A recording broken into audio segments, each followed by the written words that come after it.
Subscribe now and press the bell icon. జయ గీతి పాడరా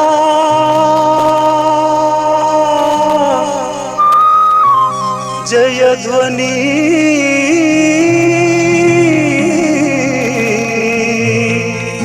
చేయరా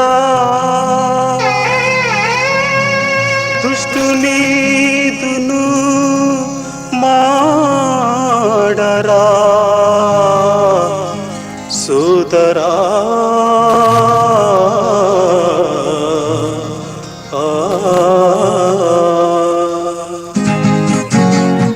ప్రభుని సువార్త చాట పదవేర ముందుకు ప్రభుని సువార్త చాట పదవేర ముందుకు కష్ట నష్టాలెన్ని వచ్చి కలవరంబు కల్గినా ప్రభుని సువార్త చాట పదవేర ముందుకు ప్రభుని సువార్త చాట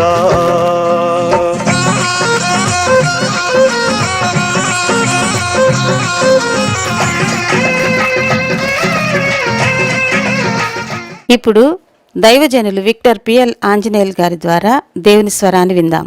ఇక్కడ వాక్యం చెప్పేది పాస్టర్ గారు నరమాతృడైన పాస్టర్ గారి ద్వారా తలంపులను పంచుకునేది ఆత్మదేవుడు మాత్రమే. ఆ మాత్రం నమ్మకం ఉంటే చాలు. అదే పాస్టర్ ఏం పడతాడు చెప్తాడు, ఆయన చెప్పేది మనకు అర్థం కాదు, ఏదో చెప్తాడు పోతాడు అని చెప్పి అనుకుంటే నీకేం దొరకదు.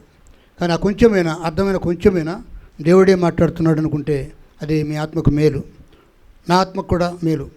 చూడండి, ఆ మాటలు చెబుతున్న మాటలు మీకు వినిపిస్తున్నాను, నేను కూడా వింటున్నాను. ఆ మాటలు నాకు నిన్న గెలిచినానని మీ అందరికంటే గొప్ప పుణ్యాత్ముని పరిశుద్ధుని చెప్పుకోవడం కోసం కాదు. మనందరము బలహీనులము, అయితే బలవంతుడు ఆయన ఒక్కడే. వాక్యానికి వద్దామా? దయచేసి పాత నిబంధన గ్రంథం తెరవండి, రాజుల గ్రంథము, యూదుల రాజుల చరిత్ర, 2వ రాజుల గ్రంథము తెరవండి. 21వ అధ్యాయంలోకి రండి. అందులో ఒక రాజుగారి జీవితంలో ఆ రాజును బట్టి ఆ దేశంలో దేవుడు చేసిన కార్యములు, దేవుని యొక్క కఠినమైన శిక్ష మనం ధ్యానం చేద్దాం. దేవుడు గద్దించిన గద్దింపును గురించిన ఆలోచన చేద్దాం. మేము దేవుని సంఘంలో ఉన్నాం కదా, మా దేవుడు మంచివాడు, మమ్మల్ని పోషిస్తాడు, మమ్మల్ని ధైర్యపరుస్తాడు, మాతో ఉంటాడు, మాకు జయం ఇస్తాడని అనుకోవడం మంచిదే, సంతోషమే. దేవుడు మంచివాడే, God is good all the time. కానీ మనమే మంచోళ్ళం కాదు. అనేక సార్లు మనము దేవుని కంటే ఎక్కువగా అతిశయపడతాం, గర్వపడతాం. అందరూ బట్టి అనేక సార్లు మనం నష్టపోతాం, అవమానపడతాం, నిందకు ఆస్పదం అవుతాం. ఈ మధ్యకాలంలో యూట్యూబ్లోనూ ఎక్కడో ఒక నవ్వించేటువంటి కొన్ని మాటలు విన్నా. అవి ఏంటంటే 4 మాటలు చెప్పబడ్డాయి. అదేం వాక్యం కాదు, అదే పోసుకోలు మాటలు అంటుందండి, వ్యర్థమైన మాటలే అవి. కానీ అందులో ఒక చిన్న పాఠం ఉంది. భూమి మీద లోకంలో చేయలేని పనులు 4 ఉన్నాయంట. మనుషులు చేయలేని పనులు 4 ఉన్నాయంట. అదేంటంటే చీమకు లిప్స్టిక్ వేయటం, చీమకు లిప్స్టిక్ వేయటానికి లిప్స్టిక్ పెదవులకి రంగేస్తారు చూడండి. చీమ ఎంత ఉంటుందండి, ఎంత ఉంటుంది, ఇంత జీవి, దానికి పెదవి ఎక్కడుందో నోరు ఎక్కడుందో మనకు అర్థం కాదు. మనం లిప్స్టిక్ వేసుకుంటాం, చీమకు లిప్స్టిక్ వేయటం కష్టమైన పని. అలాగే దోమకు ఇంజక్షన్ వేయటం కూడా కష్టమైన పని. ఏనుగుని ఒడిలో కూర్చోబెట్టుకోవడానికి అది చాలా కష్టమైన పని. కానీ భార్యకు నచ్చ చెప్పడం చాలా కష్టమైన పని అంట. భార్య లేని వారు ధన్యులేమో. ఈ 4 మాటలు కిందకు నాకు నవ్వు పుట్టించినాయి. నేనంటాను, దేవుడు ఎన్ని మాటలు చెప్తే దేవుని విషయంలో నచ్చుతావు? ఎంత వాక్యం విన్నా నీకు నచ్చుతుంది దేవుని వాక్యం. దేవుని మాటలు పెద్దగా పట్టించుకోవు. దేవుని ప్రజలకు దేవుడు ఎన్ని ప్రసంగాలు చేయాలండి దేవుని ప్రజలను మెప్పించడానికి మనల్ని మెప్పించడానికైనా మాట్లాడటంలా. కొన్నిసార్లు ఆయన హెచ్చరిక చేస్తాడు. చెప్పి విసుగు పుడితే నేను వదిలేస్తే నువ్వేం చేస్తావు? అని నన్ను విడవను ఎడబాయనని చెప్పాడు కాబట్టి సరిపోయింది. ఒకవేళ ఆయనే నన్ను విడిచిపెడితే మనమేం కావాలి? మన కుటుంబాలు ఏమి కావాలి? మన పిల్లలు ఏమి కావాలి? మన సంఘం ఏమి కావాలి? మన పరిచర్య ఏమి కావాలి? ఆయన వచ్చేదాకా మనం చచ్చేదాకా విశ్వాసంలో స్థిరంగా ఉండగలమా? ప్రియమైన దేవుని పిల్లరా, మన ఏదో కొన్ని మాటలు విని, కొన్ని సామెతలు, కొన్ని పొట్టి కథలు విని పురాణ కాలక్షేపంలాగా చేసి వెళ్ళిపోవడానికి రాలేదు. మన ఆత్మను బ్రతికించే వాక్యానికి వస్తున్నాం. దయచేసి 2వ రాజుల గ్రంథము 21వ అధ్యాయం తెరవండి. అందులో ఒక రాజుగారితో దేవుడు మాట్లాడుతున్నాడు. ఆ రాజు దుర్మార్గ ప్రవర్తన ప్రవర్తించాడు. దేవుని నమ్మినటువంటి ప్రజలకు రాజుగా ఉన్నాడు, కానీ రాజే చెడిపోయినప్పుడు రాజ్యం చెడిపోయింది. దేవుడు కఠినమైన మాటలు మాట్లాడుతున్నాడు. ఆ రాజు పేరు మనష్షే. పేరు మంచిదే, కానీ జీవితం మంచిది కాదు. తాను పాడైపోయి తన రాజ్యాన్ని కూడా పాడు చేసి దేవుని మందిరాన్ని మూసివేసి మందిరానికి నష్టం కలిగించినటువంటి వాడు మనష్షే. దేవునికి కోపం పుట్టించిన వాడు మనష్షే. ఆ మనష్షేతో దేవుడు మాట్లాడుతూ అంటాడు, 2వ రాజుల గ్రంథము 21వ అధ్యాయము. దయచేసి ఆ మాట మనము చదువుకుందాం. ఒకే మాట చదువుకుందామండి. 12వ వాక్యం చదువుకుందాం. కావున ఇశ్రాయేలీయుల దేవుడైన యెహోవా ఏమని సెలవిస్తున్నాడంట? సెలవిస్తున్నది ఏమనగా, వినువాని 2 చెవులు గింగురుమన్నంత కీడు యెరూషలేము మీదికి యూదావారి మీదికి రప్పించుచు, నేను షోమ్రోనును కొలిచిన కున్నులను ఆహాబు కుటుంబకులను సరిచూసిన మట్టపు గుండును యెరూషలేము మీద సాగలాగుదును. ఒకడు పల్లెమును తుడిచినప్పుడు దాని బోర్లించి తుడిచినట్లు నేను యెరూషలేమును తుడిచివేసేదను. మరియు నా స్వాస్థ్యములు శేషించిన వారిని నేను త్రోసివేసి వారి శత్రువుల చేతికి వారిని అప్పగించేదను. ఇవి దేవుడు చెప్పవలసిన మాటలు కావు. దేవుడు తన ప్రజలకు మంచి మాటలు చెప్పాలని మనం ఆశపడతాం. శాపగ్రస్తమైన మాటలు కాకుండా ఆశీర్వాదమైన వచనాలు మాట్లాడతాడేమో మా దేవుడు మంచివాడని చెప్పుకొనుకుంటాం. కానీ కొన్ని సందర్భాలలో దేవుడు కఠినంగా మాట్లాడతాడు. మాట్లాడడం కాదు, ఆ పనులు చేస్తాడు. నా సేవా జీవితంలో 53 సంవత్సరాల సేవా జీవితంలో ఎంతమంది నా ముందు వచ్చారు, నా వెనక వచ్చారు. కొంతమంది విశ్వాస భ్రష్టులై, కొంతమంది దేవుని సేవ వదిలిపెట్టి పారిపోయారు. ప్రేమైన దేవుని పిల్లరా, నా మట్టుకు నేను ఇంకా ఆయన సేవలో ఉన్నానంటే నా మంచితనము, నా గొప్పతనము, నా భక్తి, నా నీతి కాదు, ఆయన కృపే.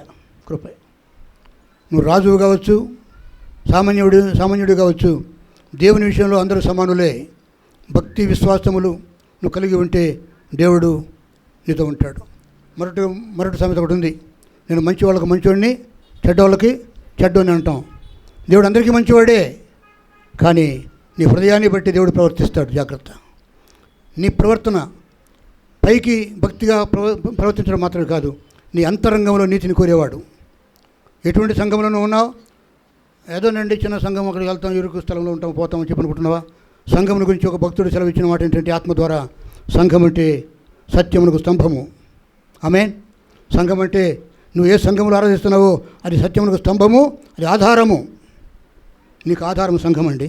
నువ్వు అనుకుంటున్నావు నా కుటుంబం నాకు ఆధారము, నా పిల్లలు నాకు ఆధారము, నా భర్త నాకు ఆధారము, నా భార్య నీకు ఆధారము, నాకు ఆధారం అని చెప్పనుకుంటున్నాను. అది ఒకవేళ లోకంలో కొంచెం సత్యమే కావచ్చు, అది నిజమైన సత్యం కాదు, అది అర్ధ సత్యం. సంపూర్ణ సత్యం ఏంటంటే, ఏ సంఘములను నువ్వు ఆరాధిస్తున్నావో నిజముగా సంఘము దేవుని సంఘం అయితే, నిజంగా జీవముల దేవుని సంఘం అయితే అది సత్యములకు స్తంభము, అది ఆధారము. స్తంభం లేకుండా ఏ ఇల్లు కట్టబడదు. స్తంభం ఆధారము. సంఘము సత్యమునకు స్తంభము, ఆధారమై ఉంది. ఆధారమైన సంఘంలో ఉన్నావు, సత్యమైన సంఘంలో ఉన్నావు. సత్యం అంటే ఎవరు? సత్యం అంటే క్రీస్తు ప్రభువే. ఆయన అందరికీ ఆధారం.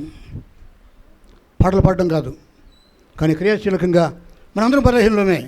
మాటల్లో, తలంపులో, క్రియల్లో, ప్రవర్తనలో పడతాం, లేస్తాం. వాక్యం సెలవుస్తుందంటే నీతిమంతుడు ఎన్నిసార్లు పడతాడంటండి? నీతిమంతుడు 7 సార్లు పడినను తిరిగి లేచును.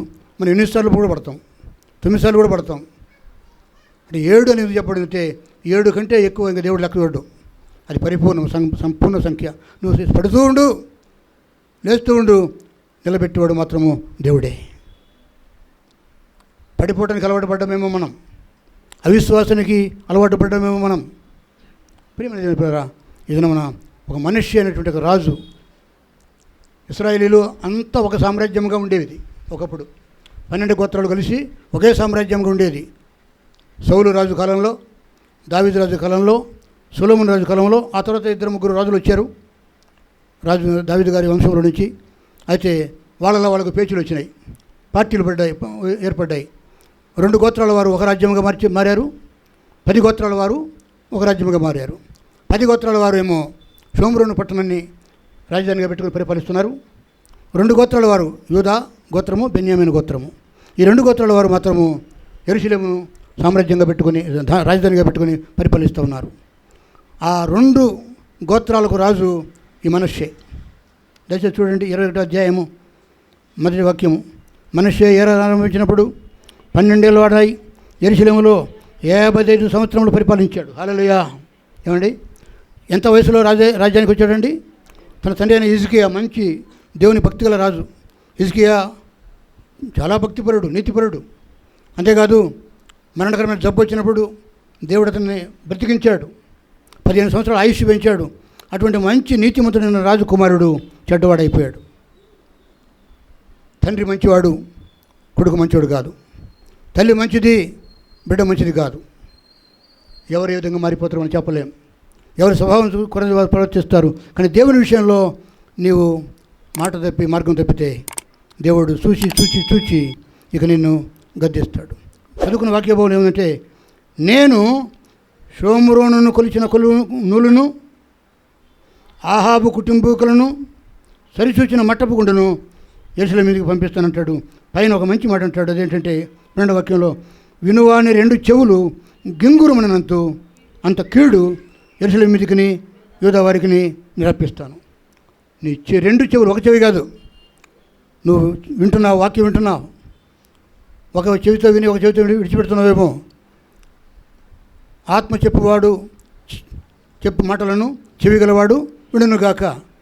ఆత్మ సంబంధం చెవి నీకుందా అని అంటాడు. ఒక చెవి కాదు, 2 చెవులను నేనేం చేస్తాను, గోప గుయ్యి అంటుంది చూడండి, అంటారు చూడండి.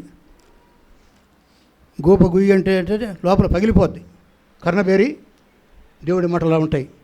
దేవుడు మామూలుగా మాట్లాడితే ప్రియమైన మాటలే, ప్రేమతో మాట్లాడితే మధురమైన మాటలే. దేవుడు కోపంతో మాట్లాడితే నీ చెవులు కూడా పనికి రాకుండా పోతాయి. 2 చెవులు గింగురున్నట్టుగా నీకు నేను మాట్లాడతాను. ఎప్పుడైనా ఈ మాటలు విన్నారా? గద్దింపు మాటలు, మామూలు గద్దింపు కాదు. నీ చెవులు పగిలిపోయినట్టు ఆయన మాట్లాడతాడు. ఇక మళ్ళీ వింటానికి చెవి ఉండదు. నీ ప్రవర్తన జాగ్రత్తగా చూసుకో. మనష్షే ఒక మంచి నీతిమంతుడైన రాజకుమారుడు, హిజ్కియా కుమారుడు అయినప్పటికీ కూడా, అయ్యో నా తండ్రి ప్రార్థనాపరుడు, నా కుటుంబము ప్రార్థనా కుటుంబము, కానీ నేను ఇట్లా ప్రవర్తించకూడదని చెప్పేసి ఒక్క మాట కూడా ఆలోచించకుండా 12 సంవత్సరాల వయసులో దేవుడు తీసుకొచ్చి సింహాసనం కూర్చోబెడితే 55 సంవత్సరాలు పరిపాలన చేసి దేవునికి ఎంతో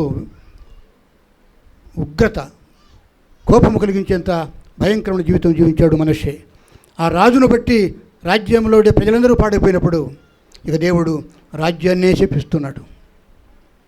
ఒక రాజుగారికి వచ్చిన శాపగ్రస్తమైన మాట కాదు ఇది, దేశమంతటికి వచ్చినది. 2 గోత్రాల వారికి దేవుడికి గద్దెంపు వస్తుంది. అంతేకాదు, ఆహాబు అనేవాడు ఒకడు ఉన్నాడు. వాడు 10 గోత్రాల కొరకు రాజు. వాడు షోమ్రోను పట్టణంలో పరిపాలన చేస్తూ ఉన్నాడు. మనష్షే యెరూషలేములో పరిపాలన చేస్తున్నాడు. 2 రాజులు దుర్మార్గులు అయిపోయారు. ఆహాబు భార్య భయంకరమైన పాపం చేసి దేవుని యొక్క దృష్టికి ఘోరమైన పాపం చేసి దేవుని బాధ పెట్టింది. ఆహాబును దేవుడు నశింపజేశాడు. మనష్షేను కూడా దేవుడు శపించాడు. ఏదైనా నువ్వు రాజు అయినా దేవునికి లెక్కలేదు, నువ్వు చక్రవర్తి అయినా దేవునికి లెక్కలేదు. దేవుని దృష్టిలో సరిగ్గా ఉంటావా? ఉండు, లేకపోతే శిక్ష దగ్గరగా ఉంది. ఇది మనం కృపాకాలంలో ఉన్నాం. అది ధర్మశాస్త్రకాలం. అప్పుడు కంటికి కన్ను, పంటికి పన్ను. ఇప్పుడైతే ఇంకా మేము బతుకున్నాం. ఎందుకంటే ఇంత దుర్మార్గంగా ఉన్నా కూడా, ఇంత అతిశయం, ఇంత గర్వం మనలో ఉన్నా కూడా ఇంకా ఎందుకు బతుకున్నామంటే కృపాకాలంలో ఉన్నాం కాబట్టి కృపలో కొట్టుకుపోతున్నాం. హల్లెలూయా. కృపలోనే కొట్టుకుపోతున్నాం. లేకపోతే మనం నేనైనా నీవైనా బ్రతకవలసిన వారు కాదు. మన ప్రవర్తనను బట్టి చూస్తే ఎప్పుడు నశించుకోవాల్సిన వారము. దేవుని కృపాకాలంలో ఆఖరి గడియల్లో ఉన్నాం. లోకం ఎప్పుడు అంతమైపోద్దో తెలియదు. దేవుడు తన ప్రజల మీద కనికరం చూపించి కాపాడుతున్నాడు. కాబట్టి పెద్దానికి దేవుడు కోపడితే మనం బ్రతకమండి. ఇది మన కృపాకాలంలో ఉన్నాం. చనిపోయిన వారు చనిపోగా, బ్రతికిన వారు మనం ఉన్నాం. అయితే నీతిగా బ్రతుకుతాం. కనీసము లోకములో ఉండే నీతి కాదు చెప్పేది, మతంలో ఉండే నీతి కాదు మనం చెప్పేది. నీతి మాటలు చెప్పి గోతులు తవ్వడం కాదు. నీతిగా అనుసరిద్దాం. యేసుక్రీస్తు వరకు నీతి అయి ఉన్నాడు. హల్లెలూయా. ఆయన మన నీతిపరుడు. ఆయన మాటల్లో మనం ఆయన మాటకు విలువిద్దాం. కొంచెమైనా ఆయన అడుగు జరగని అడుగుదాం. కొంచెమైనా అదే మనకు ధైర్యం పుట్టిస్తుంది. బా, నేను దేవునికి ఇష్టంగా ఉన్నాను కాబట్టి నాకేం కాదులే అనే ధైర్యం నీకు పుట్టుద్ది.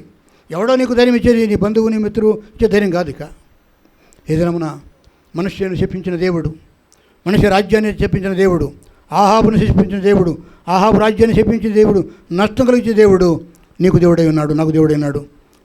యెహోవా దేవుడు, తండ్రి, ప్రభు అయి ఉన్నాడు. యేసుక్రీస్తు వారు నీకు రక్షకుడై ఉన్నాడు. పరిశుద్ధాత్మ దేవుడు నీకు సమాధానకర్త అయి ఉన్నాడు. ఆయన ఆదరిస్తాడు, ధైర్యపరుస్తాడు. దుఃఖం కలిగిందా? ఇందాక మనం చదువుకున్నాం, ఆపత్కాలం ముందు నీ దేవుడు నిన్ను ఉద్ధరిస్తాడు, సహాయం చేస్తాడు. ఏ కాలం అండి? చలికాలము, ఎండాకాలము, వర్షాకాలం కాదు, ఆపత్కాలం. అవి కాలాలే, ఋతువులే. సమాజములో, లోకములో, భూమి మీద ఏ ఋతువు ఉన్నా, ఏ లేకున్నా, ఏ కాలం ఉన్నా లేకున్నా, ఒక దేశం ఉంది, నాకు తెలిసిన దేశంలో, ఆ దేశంలో వర్షం లేదు, వర్షాకాలం లేదు. అక్కడ ఎప్పుడంటే ఇప్పుడు వర్షం పడుద్ది. ఇంకొక దేశం ఉంది, అక్కడ వర్షమే పడదు. ఇంకొక దేశం ఉంది, అక్కడ సూర్యుడు ఉదయించాడు, సూర్యోదయం ఉండదు అక్కడ ఆ దేశంలో. కానీ మనం ఒక మంచి దేశంలో మనం దేవుడు పుట్టించాడు, ఉంచాడు. ఏదైనా మంచి వాతావరణంలో మనం ఉన్నాం. గాలి పీల్చుకుంటున్నాం, ఆహారం తింటున్నాం, వస్త్రం ధరిస్తున్నాం, సంపాదించుకుంటున్నాం, సుఖంగా ఉన్నాం. కానీ ఈ సుఖం ఎంతో కాలం ఉండదండి. ఈ క్షేమం ఎంతో కాలం ఉండదు. దేవుడు ఎంత ప్రేమమేడో అంత ఖచ్చితమైన వాడు. హల్లెలూయా. మాట అంటే మాటే, అవునంటే అవును, కాదంటే కాదు, నలుపు నలుపే, తెలుపు తెలుపే. దేవుడిని మాట్లాడడానికి నీ శక్తి చాలదు. ఒకవేళ దేవుడు నిన్ను మారుస్తాడేమో కానీ, సౌలును పౌలుగా మార్చిన దేవుడు మనుషులను మార్చగలడేమో కానీ, కొన్నిసార్లు అంటాం దేవుడు చేతనైతే మార్చుకోమని చెప్పు అంటాం. దేవునితో పెట్టుకొని బాధపడద్దు. మనుషులను మార్చగలవాడు, సృష్టిని మార్చగలిగినవాడు ఆయనే. కానీ నువ్వు దేవుని మార్చలేవు. నువ్వే దేవుని మార్చగలిగితే, దేవుని కంటే నువ్వు గొప్పవాడు అయితే నువ్వే దేవుడు అయిపోతావు. ఏదైనా మన మానవుడు ఎవడు దేవుడు కాదండి. మానవుడు మానవుడే, దేవుడు దేవుడే. ఏదైనా దేవుడు తన శాపమును ఎలా పంపిస్తున్నాడంటే, నేను కొలత వేస్తాను, నీ పాపం ఎంతో, నీ దోషం ఎంతో నేను కొలత వేస్తాను. నా దగ్గర ఏముంది? కొలబద్ద ఉంది, స్కేల్ ఉంది, కొలుస్తాను. నువ్వు ఎంత ఎత్తో, ఎంత పొడుగో, ఎంత పొట్టో నేను చూస్తాను. ఆత్మీయ జీవితంలో నువ్వు ఎంత ఎత్తుగా ఎదిగినావో, ఎంత తక్కువగా పుట్టుబడి అయిపోయినావో నేను కొలుస్తానంటాడు. నా దగ్గర కొలబద్ద ఉంది, ఆహాబో. అంతేకాదు, నా దగ్గర ఏముంది? మట్టపు గుండు ఉంది. గృహాన్ని నిర్మించేవాడికి ఏ దగ్గర ఉంటుంది? ఒక గుండు ఉంటుంది. ఎక్కడ వంకపోకుండా తలుపు దగ్గర, కిటికీ దగ్గర, ద్వారబంధం దగ్గర గుండేసి చూస్తాడు. ఏముందండి అక్కడ? చూడండి, మట్టపు గుండును ఆహాబు కుటుంబంలోకి నేను చూపిస్తాను. మట్టపు గుండును యెరూషలేము మీద లాగి చూస్తాను. ఎక్కడ వంకరుందో అక్కడ పడగొడతాను. ఆయన దగ్గర కొలబద్ద ఉంది, స్కేల్తో కొలుస్తాడు. నీ ఎత్తెంతో, లావెంతో, నీ పొడుగెంతో, నీ బలం ఎంతో చూస్తాడు. దేనిని బట్టి నువ్వు చేస్తున్నావు? మనిషే గర్వమును అణచినవాడు దేవుడే. ప్రియమైన దేవుని, అలాగే ఆహాబు యొక్క విషయంలో మట్టపు గుండెను లాగుతాను. అంతేకాదు, ఒకడు పళ్ళెన్ని మనం తినే ప్లేటు, పళ్ళెమును బోర్లించి తుడుస్తాడంట. పైపైన తుడవ కాదు, బోర్లించి లోపల బయట తుడిస్తే చొక్క తేమ ఉండదు. ఏ కృపని మీద లేకుండా చేస్తానంటాడు. ఇశ్రాయేలు అరణ్యంలో నడిచేటప్పుడు పగలు మేఘస్తంభము, రాత్రి అగ్నిస్తంభము. అగ్ని దేనికి సదృశ్యము? అగ్ని వెలుగుకు దహించడానికి సదృశ్యము. ఇశ్రాయేలీయులు అరణ్యంలో ప్రయాణం చేస్తున్నప్పుడు రాత్రి అనక పగలనక, రాత్రికాలంలో క్రూర మృగాలు, విషసర్పాలు వారి దగ్గరకు రాకుండా అగ్నిస్తంభం ఉంది. మార్గం కనపడుతూ ఉంది, దారి చూపిస్తూ ఉంది. అదే సమయంలో శత్రువును దహించి వేస్తూ ఉంది. మనకు అగ్నిస్తంభం అవసరము. మన దేవుడు ఏమైనాడంటండి? హెబ్రీ పత్రిక 10వ అధ్యాయంలో మన దేవుడు దహించు అగ్ని అయి ఉన్నాడు. ఆయన దహించు అగ్ని. ఆయన కాలిపోడు, నిన్ను కాలుస్తాడు. మోషేకు దేవుడు ప్రత్యక్షమైనప్పుడు ఆ మండుతున్న పొద, గొర్రెలు కాల్చుకుంటూ ఉన్నాడు 40 సంవత్సరాలుగా. పారిపోయాడు ఐగుప్తు నుంచి మర్డర్ కేసులో. జీతం లేకుండా బత్తం లేకుండా మామగారిని ఆశ్రయించి మామ గొర్రెలను కాస్తూ ఉంటే ఆ కొండ మీద ఒక పొద ఉంది. ఆ పొద మండుతూ ఉంది, అది కాలిపోవట్లేదు. ఇదేదో విచిత్రంగా ఉంది చెప్పి ఆ పొద ఎదుటికి పోతే మోషే మోషే మోషే అని స్వరం వినపడింది. ఆయన కనపడటంలా, ఎవరో మాట్లాడుతున్నారు. మోషే మోషే అని చెప్పి స్వరం వినపడుతూ ఉంటే ఎవరు ప్రభు అన్నాడు మొట్టమొదటిసారి. ఎవరు ప్రభు అనివంటే అయామ్ దట్ అయామ్, నేను ఉన్నవాడను అనువాడను, నీ పాదాలు కొన్ని చెప్పులు విప్పు, ఇది పరిశుద్ధ ప్రదేశం ఉన్నాడు. దేవుడు దహించు అగ్ని, కానీ ఎవరిని కాలుస్తాడో తెలియదు, ఎవరిని మండిస్తాడో తెలియదు. నువ్వు మండితే మంచిది, కానీ కాలిపోవద్దు. కాలిపోతే భస్మం అయిపోతావు, బూడిదైపోతావు, మళ్ళీ ఆచూకీ దొరకదు. నువ్వు మండటం మంచిది, ఎందుకంటే దేవుని ఆత్మ మండించే ఆత్మ. దేవుని కోసం నువ్వు మండుతావా? దేవుని కోసం వెలుగుతావా? దేవుని కోపం మీద కోపంతో పెట్టుకుని ఆ కోపం నీ మీదకి వచ్చినప్పుడు కాలిపోతావా, బూడిదైపోతావా? అంత నీ చేతిలో ఉంది. దేవుడు నీ చేతిలో లేడు, దేవుని చేతిలో నువ్వు ఉన్నావు. మోషే చేతిలో దేవుడు ఏం పెట్టాడండి? ఒక కర్ర పెట్టాడు, ఒక పాత కర్ర, ఎప్పుడో ఎండిపోయిన కర్ర చేతిలో పెట్టి, ఈ కర్ర ద్వారా నేను నా కార్యాలు చేస్తాను అంటాడు. నీ కర్ర ఎత్తుతుంటే సముద్రం పాయలైపోయింది. ఆ సముద్రం కర్ర కింద పడితే పాము అయింది. పాము తోక పెట్టుకుంటే మళ్ళీ కర్ర అయింది. మోషే మాంత్రికుడు కాదు. మాంత్రికులు చేసిన పాములు వేరే, మోషే ద్వారా వచ్చిన పాము వేరే. ఈ పాము వచ్చి అన్ని పాములు మింగేసింది. దేవుడు అన్నిటికంటే గొప్పవాడు. హల్లెలూయా. ఏదైనా ఏ మహిమ నీకు కావాలా? ఏ గొప్ప కార్యం నీ జీవితంలో కావాలా? నీ కుటుంబంలో కావాలా? మహత్కార్యాల కోసం చూస్తున్నావా? అద్భుతాల కోసం చూస్తున్నావా? దేనికోసం నువ్వు దేవుని అడుగుతున్నావు?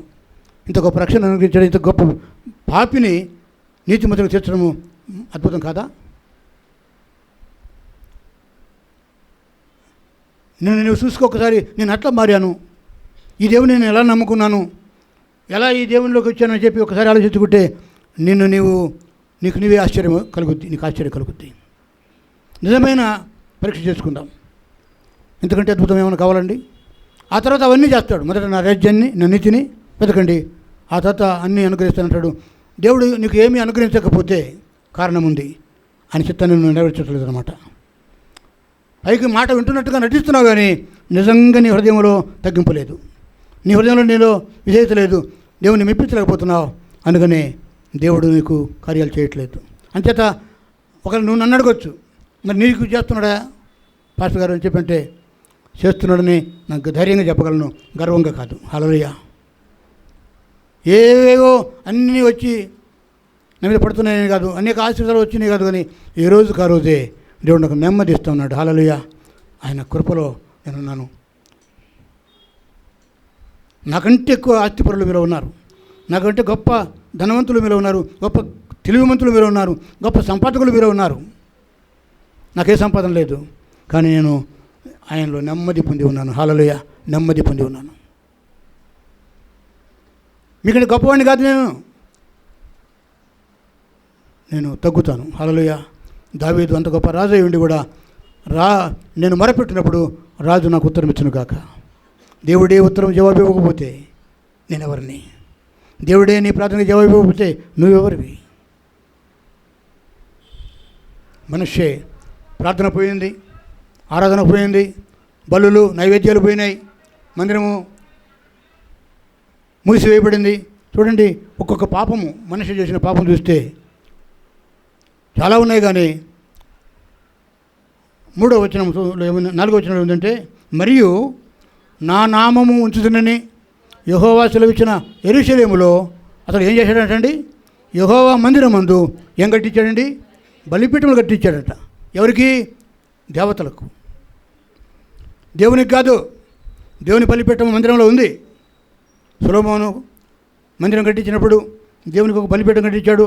ఆ బలిపీఠం ఉండగా అన్య దేవతల కోసమై ఎక్కడ కట్టించాడండి? నువ్వు ఇంట్లో కట్టించుకో, బయట కట్టించుకో, కానీ తీసుకెళ్ళి పవిత్ర స్థలమైనటువంటి యెహోవా మందిరంలోనే బలిపీఠం కట్టించి, మరియు యెహోవా మందిరమునకు 2 సాలలో నక్షత్రముల కొద్దిగా బలిపీఠాలు కట్టించాడు. నక్షత్ర పూజ చేశాడు, సూర్యుని పూజ చేశాడు, భూమి పూజ చేశాడు. దేవుణ్ణి మర్చిపోయాడు. తన తండ్రి హిజ్కియా నమ్మిన దేవుణ్ణి విడిచిపెట్టి దేవుని మందిరాన్ని అపవిత్రపరిచి ఏవి ఉండకూడదో దేవుని మందిరంలో వాటిని పెట్టి వాటిని పూజిస్తున్నాడు. చూడండి 6వ వచనం చూడండి. అతను తన కుమారుణ్ణి అగ్నిహోత్రంలో నడిపించాడంట. అగ్నిగుండం వేసి ఆ గుండం నుంచి నడిపించాడంట తన కుమారుణ్ణి.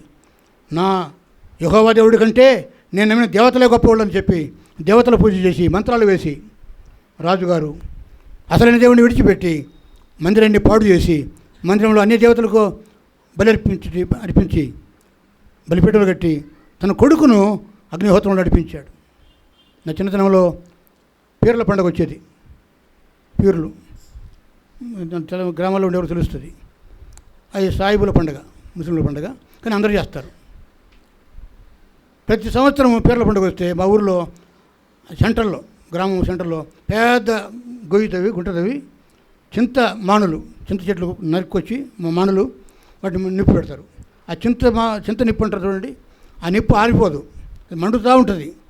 కానీ పూనకం వచ్చిన వాళ్ళు ఏం చేస్తారండి, ఆ నిప్పుల మీద నడిచిపోతారు ఆ పీరు పట్టుకొని. నేను కూడా మా అమ్మ దగ్గర చిన్నోండి కదా, ఏడ్చి నేను ఒక పీరు సంపాదించుకున్నా. ఒక చిన్న పీరు, బతులు అడివయ్యే పీరు అని ఒకటి ఉంది, చిన్న పీరు. ఆ చిన్న పీరు ఇస్తుంటే చిన్న పీరు నాకు వద్దు, నువ్వు పెద్ద పీరు కావాలని చెప్పేసి పెద్ద పీరు మొయ్యలేవయ్యా నువ్వు అని మా అమ్మ అంటే, నేను పెద్ద పీరే కావాలని చెప్పేసి మా అమ్మ ఏడిపించి ఆ పెద్ద పీరు చాలా పెద్దగా ఉంటుంది అది. ఆ పెద్ద పీరు పట్టుకుంటే ఎట్లా కట్టేశారు, నడుపుకు కట్టేశారు, పట్టుకుంటే అక్కడ దాకా పోయినా, గుండం దాకా పోయినా. పూనకం వచ్చిన వాళ్ళు ఊగుతూ ఉన్నారు అటు ఇటు. నాకు పూనకం లేదు, ఏం లేదు, ఊరికి పట్టుకోవాలని ఏడిపించుకొని పెట్టుకున్నాం ఆట కోసం. గుండం దగ్గరకు పోయేసరికి అందరూ గుండంలో నడిచిపోతున్నారు. నాకు భయం వేసేసింది. వద్దు పీరు వద్దు అని చెప్పి, నాకు ఈ పీరు వద్దు ఏమొద్దని చెప్పి గుండంలో ఎవరు నడుస్తాడు, నిప్పు గుండంలో నిప్పుతో పెట్టుకుంటే కుదరదు కదా. సైతానికి కూడా శక్తి ఉంది, లేదని నేను అంటలేదు. దేవుని కంటే శక్తిమంతుడు కాదండి. హల్లెలూయా. ఇది నాన్న మనిషి తన కుమారుని ఏం చేశాడంటే, దేవునికి దహన బలులు అర్పించకుండా, నైవేద్యాలు అర్పించకుండా, ఏకంగా దేవుని మందిరాన్ని అపవిత్రపరిచి అన్య దేవతలకు బలిపీఠం కట్టించి వాటి మీద బలు అర్పిస్తూ యెహోవా దేవుని మర్చిపోయి, నీతిమంతుడైన తండ్రి హిజ్కియాను మర్చిపోయి మంచి కార్యములు చేయడం మానేసి తన కుమారుణ్ణి కూడా అపవిత్రమైనటువంటి అన్యదేవతలకు అప్పగించి ఆ యొక్క అగ్నిహోత్రంలో నడిపించాడంట. అంతేకాదు జ్యోతిష్యమును శకునములను వాడుక చేసి యక్షిణిగాళ్లతోనూ సోదగాళ్లతోనూ సాంగత్యం చేశాడు. వ్యభిచారం చేశాడు. ఎవరితోటి? నాట్యాలు వేసేతోటి, వీళ్ళతోటి మంత్రాలు చేసే వాళ్ళతోటి, సోదగాళ్లతోటి వాళ్ళతో వ్యభిచరించాడు. వాళ్ళతో సాంగత్యం చేశాడంటే వాళ్ళతో సాహసం, లోతైన సాహసం చేశాడు. సన్నిహితంగా ఓడిపోయాడు, దేవునికి దూరం అయిపోయాడు. హల్లెలూయా. చూడండి 2వ వచనం 21వ అధ్యాయం 2వ రాజుల గ్రంథము 21:2లో మనిషి చేసిన పాపం ఇంత అంత కాదు, అతడు యెహోవా దృష్టికి చెడుతనం జరిగించచ్చు, ఇశ్రాయేలు ఎదుట నిలవకుండా యెహోవా వెళ్ళగొట్టిన జనములు చేసినట్టు హేయక్రియలు చేస్తూ వచ్చాను. తన తండ్రి అయిన హిజ్కియా పడగొట్టిన ఉన్నత స్థలములను అతడు తిరిగి కట్టించి బయలుదేవతకు బలిపీఠం కట్టించి ఇశ్రాయేలు రాజైన ఆహాబు చేసినట్టు దేవతా స్తంభములను చేయించి నక్షత్రములకు మొక్కి వాటిని పూజించుండెను.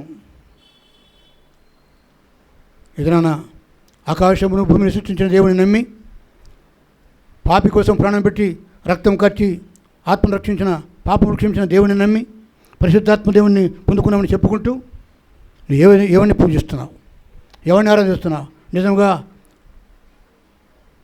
సృష్టికర్తన దేవుని ఆరాధిస్తున్నావా? నిజంగా రక్షణకర్తన దేవుని ఆరాధిస్తున్నావా? లేక నిజంగా పరిశుద్ధాత్మ దేవుణ్ణి ఆదరించే దేవుణ్ణి, ఆశ్రయించే దేవుణ్ణి, సమాధానకర్త అయిన పరిశుద్ధాత్మ దేవుణ్ణి ఆరాధిస్తున్నావా? ఎవరిని నువ్వు ఆరాధిస్తున్నావు? ఒకసారి నిన్ను నీవే ఆరాధించుకుంటున్నావేమో, నిన్ను నీవే మెచ్చుకుంటున్నావేమో. దేవుని మెప్పు కోసం నువ్వు చూసుకోవట్లే. మనిషే పేరు మంచిది, పేరు గొప్ప, ఊరి దెబ్బ అంటారు చూడండి. దేవునికి అయిష్టమైన జీవితం జీవించి నష్టపోయాడు. దేవుడు అంటున్నాడు, ఇదిగో ఓ మనిషే వినుమో, వినువాని చెవులు 2 చెవులు గింగురుమనంత కీడు యెరూషలేము మీదికి యూదా వారికి నేను రప్పిస్తాను. ఒక యెరూషలేము మీదికి కాదు, షోమ్రోను మీదికి పంపిస్తాను. 2 రాజధానులు పోతాయి, రాజ్యములు పోతాయి. 2 రాజ్యములను చెరపట్టుకుపోతారు శత్రువులు వచ్చి. ఎందుకు మీరు చేస్తున్నారు? ఎందుకు మీరు లోకంలో కలిసిపోయారు? నాకు ప్రత్యేకమైన జనాంగంగా మీరు ఉండవలసిన వారైతే మీరు లోకంలో కలిసిపోయారు. ఎందుకు మిశ్రమ జీవితం జీవిస్తున్నారు? అన్యులతో సహవాసాలు పెట్టుకుని వారితో వీరితో వారు కలిసి తిరుగుతున్నారు. ఎందుకు? మీరు ప్రత్యేకించబడలేదా? ఇశ్రాయేలీయులకు దేవుడు ఏం చెప్పాడంటే, నేనే మీకు రాజును, మీకు రాజు వద్దు, రాజు అవసరం లేదు, నేను మీకు రాజుగా ఉంటానంటే ఇశ్రాయేలు ఏం కోరుకున్నాడంటే, మాకు రాజు కావాలి, అందరికీ ఉన్నట్టుగా, లోకంలో అందరికీ ఉన్నట్టుగా రాజు కావాలంటే దేవుడు రాజును ఇచ్చాడు. కానీ రాజే చెడిపోయాడు. రాజు సింహాసనం విడిపోయింది. సౌలు రాజ్యము చీలిపోయింది. సౌలు రాజ్యాన్ని తీసేసి దావీదుకి రాజ్యం ఇచ్చాడు. దావీదు తర్వాత కూడా రాజ్యము చీలిపోయింది 2 భాగాలుగా. ఇదమున మనవుడు మానవుడే, దేవుడు దేవుడే. నీ భక్తి దేవునికి ఇష్టమా? ప్రేమ దేవుని పరా, నీ చెవులు 2 గింగురుమన్నట్టు అంటే మారుమురగటం కాదు ఇది. నా చిన్నతనంలో తిరణాలకు ఎక్కువ పోయేవాడిని. మా నాన్నతో పాటు ఏడిపించి పోయేవాడిని. చాలా దూరం పోయేవాళ్ళం. అడవిలో పడి ఆ తిరణాలు ఈ తిరణాలు అని చెప్పి, మా ఊరి దగ్గరలో 2 తిరణాలు ఉన్నాయి, ఇంకా 2-3 తిరణాలు దూరంగా ఉన్నాయి. ఆ తిరణాలలో పోయి చూడాలని చిన్నప్పుడు ఆశ. సినిమా పాటలు అవన్నీ భయంకరమైనటువంటి రోత పాటలు పాడేవారు. ఆ సినిమా మరి ఆ స్టేజీలు కట్టి, ఆ ప్రభలు కట్టి, ఆ ప్రభల మీద ఆ భోగం వాళ్ళు వచ్చి డ్యాన్సులు వేసేవాళ్ళు.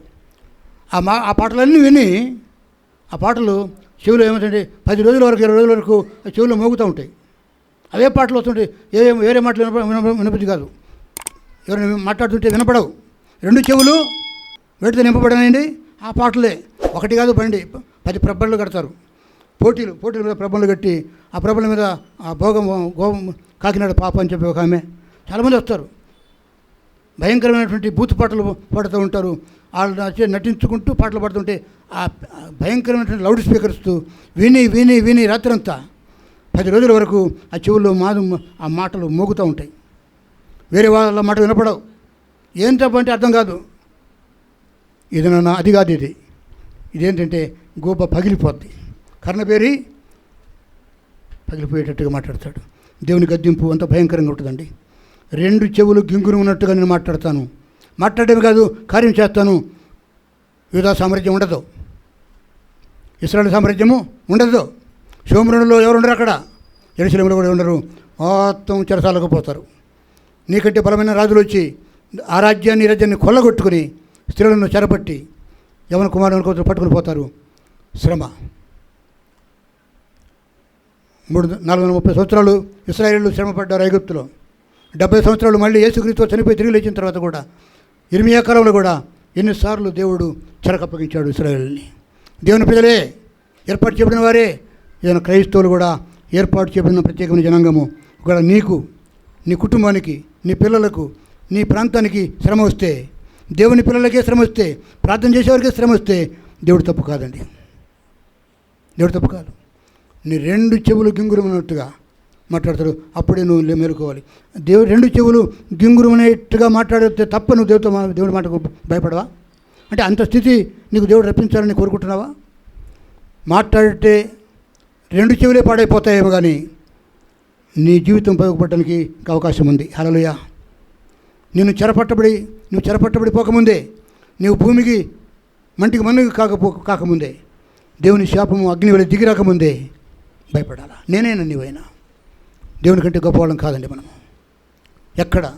ఎక్కడ మనుష్య వలె మార్గం తెప్పున్నాము. తండ్రి చాలా నీతిపరుడు, దేవుని యొక్క భయభక్తులు ఉన్నవాడు. ఒక చిన్న తప్పు చేసినందుకు హిజ్కియా ఒక చిన్న తప్పు చేశాడండి. దేవుడిచ్చిన సంపదలను ఎవరికి చూపించవద్దంటే శత్రువులకు చూపించాడు. శత్రువులకు చూపించి దేవుని శాపానికి గురయ్యాడు తండ్రి అయిన హిజ్కియా. ఏమన్నా తెలుసా దేవుడు? నీ పిల్లలను, నీ సంతానమును నేను ఏం చేస్తాను? నపుంసకులుగా చేస్తాను. నీ కుమారులను నేను ఏం చేస్తానంటే నపుంసకులుగా చేసి వాడిని పట్టుకుని పోయేటట్టు చేస్తాను. అంటే భయపడి బాధపడి మళ్ళీ ప్రార్థన చేశాయా, నా జీవితంలో నా కాలంలో చేయొద్దు. నీ కోపము భయంకరమైనది దేవా. మరణశిక్ష ఇచ్చి మరణపరమైన రోగం నుంచి తప్పించావు. 15 సంవత్సరాల జీవితం ఆయుష్ పెంచావు. అయితే నీ కోపము నా మీద రగలకుండా నీ ఎంత నేను భక్తిపరుడునో, ఎంత ప్రార్థనపరునో నీకు తెలుసు కదా. నన్ను క్షమించి నా కాలంలో ఆ పని చేయొద్దు. నా పిల్లలను నేను చూస్తానా, నా కుమారులను ఏం చేసుకుంటూ చేసుకో అని దేవునికి అప్పగించి చచ్చిపోయాడు. మనిషి తర్వాత వచ్చిన వారిని దేవుడు పట్టకపోయాడు. ఎలా పట్టుకుంటే నపుంసకులుగా పురుషత్వాన్ని తీసేసి, మగతనాన్ని తీసేసి పట్టకపోయారు.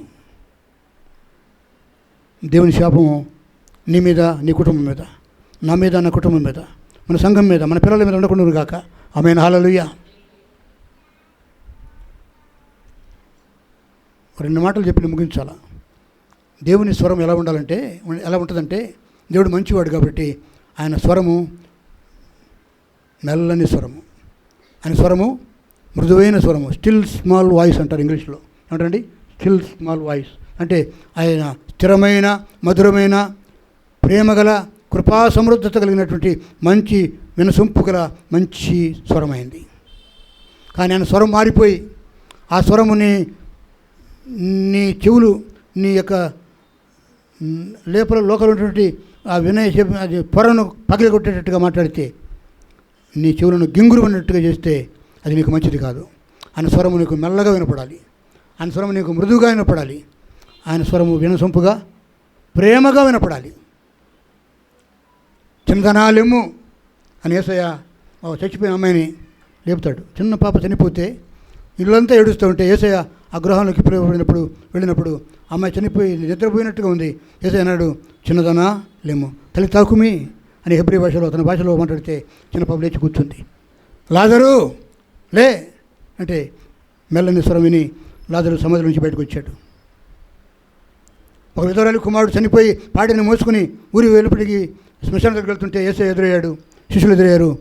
ఆ విధవరాలిని పాడిని ఆపి పాడిని ముట్టుకోగానే ఆ కుమారుడు లేచాడు.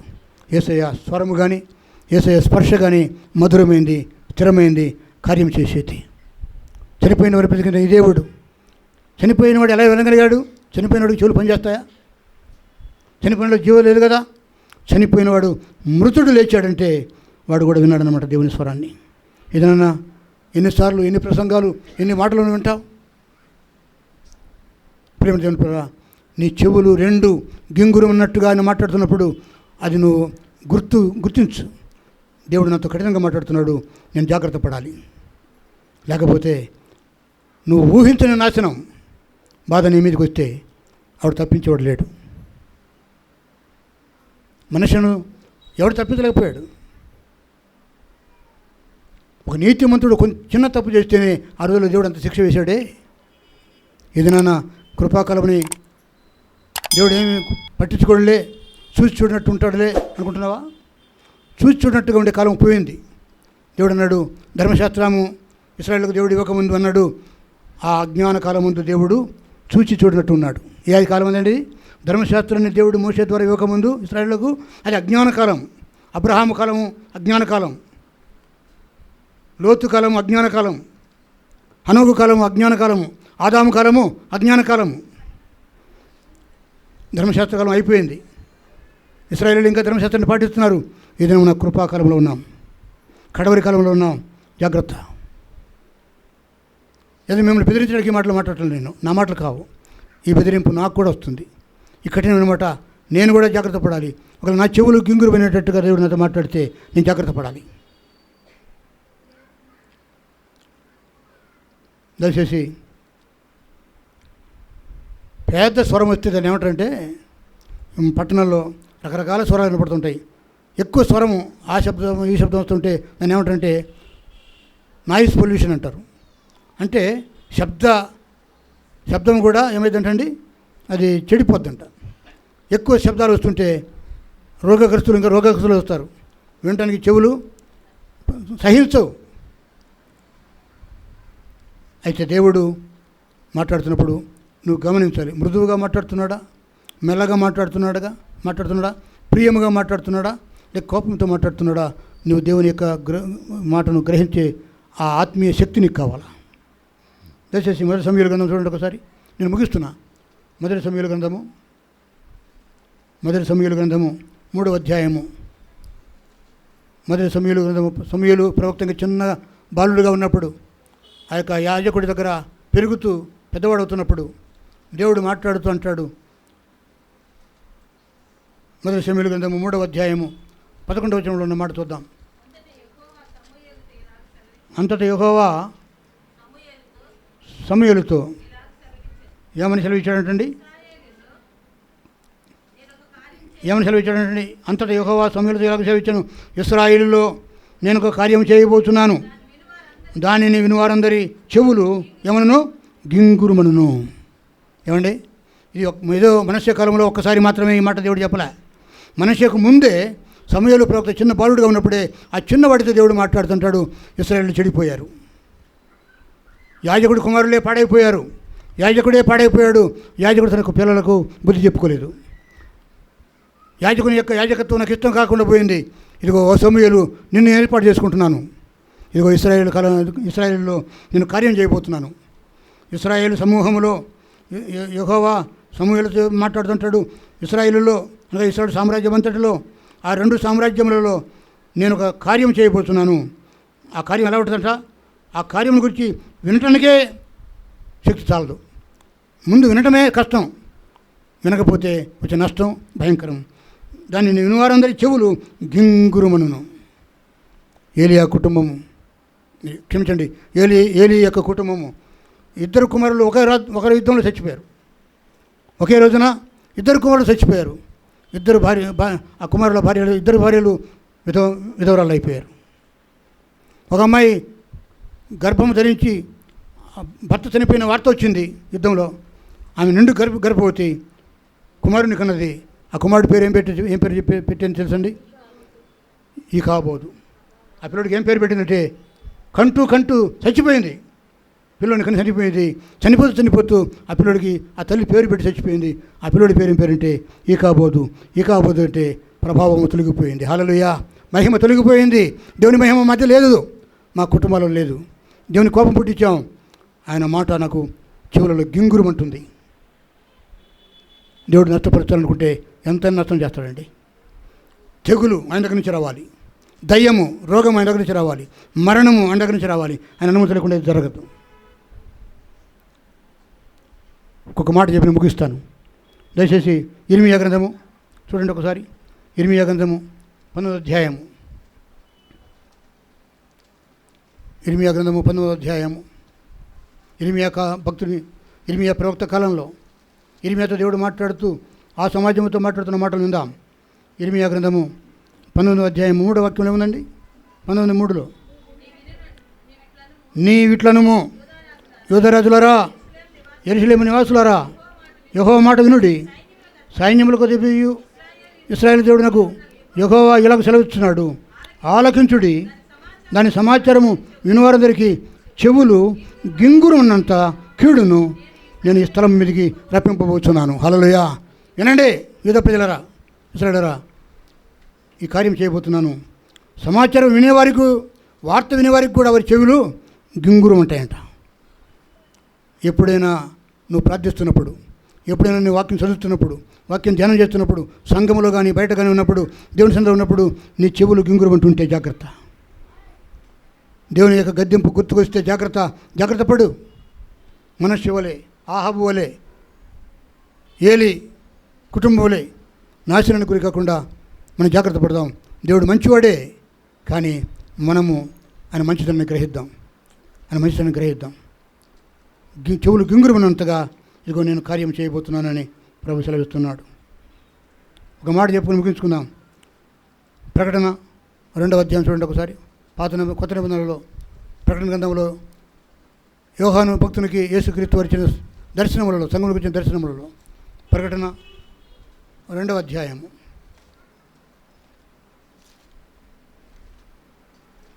ప్రకటన గ్రంథము దయచేసి 2వ అధ్యాయం చదవండి. 7వ వాక్యంలో ఏముందో చూడండి. 2:7 చెవిగలవాడు ఆత్మ సంగములతో చెప్పుతున్న మాట వినుగాక చాలండి అని చెప్తున్నాడు. ఎంతకాలం చెప్తూ ఉంటాడండి?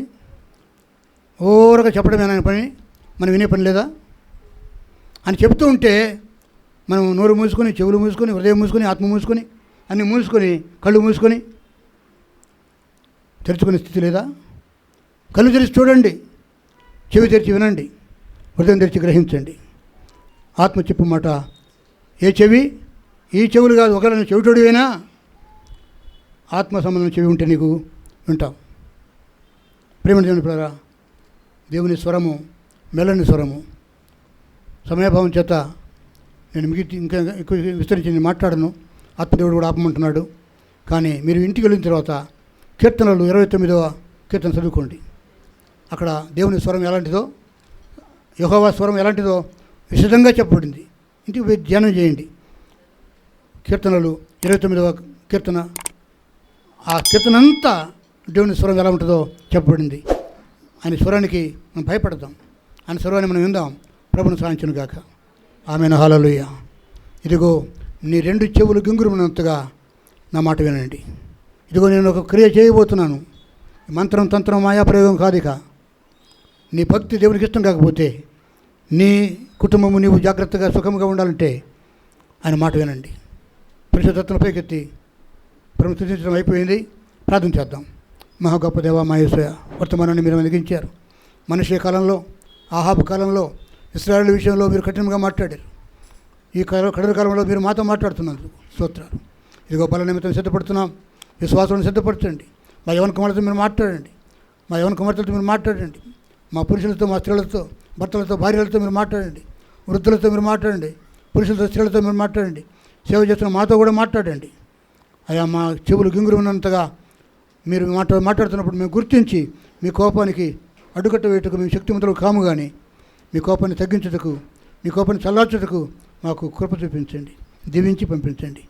మా దశమ భాగములు, మా స్వేచ్ఛార్పణ మరొకబడి సమర్పించుటకు మాకు ధారాళత అనుగ్రహించండి. సంఘంలో ప్రార్థించేవారిని, స్తుతించేవారిని, ఆరాధించేవారిని లేపండి. నమ్మకత్తులను లేపండి. యేసునామములో అడిగి వేడుకుంటున్నాము తండ్రి. ఆమేన్. హల్లెలూయా. ఆశీర్వాదం తీసుకుందాం. తండ్రి అయిన దేవుని ప్రేమ, ప్రభువైన యేసుక్రీస్తు వారి కృప, పరిశుద్ధాత్మ దేవుని నిన్న సహవాసము, ప్రియ సంఘ సహవాసులు మనందరికీ, మన కుటుంబాలకు, సంతానములకు, సమస్తమునకు, సంఘమునకు, పరిచర్యకు, సకల పరిశుద్ధులకు, ప్రపంచ సంఘానికి, ప్రపంచ ప్రజలకు, ప్రభుత్వాలకు ఇప్పుడు ఎల్లప్పుడూ సదాకాలం తోడుగా ఉండి కాపాడి భద్రపరిచి దీవించి స్వస్థపరిచి విజయ పదంలో నడిపించును గాక. ఆమేన్. హల్లెలూయా. యేసు రక్తమునకే జయం. ప్రభు యేసు రక్తమునకే సంపూర్ణ విజయం. అపవాది క్రియలకు అంత నాశనము కలుగును గాక. ఆమేన్. ఆమేన్. ఆమేన్.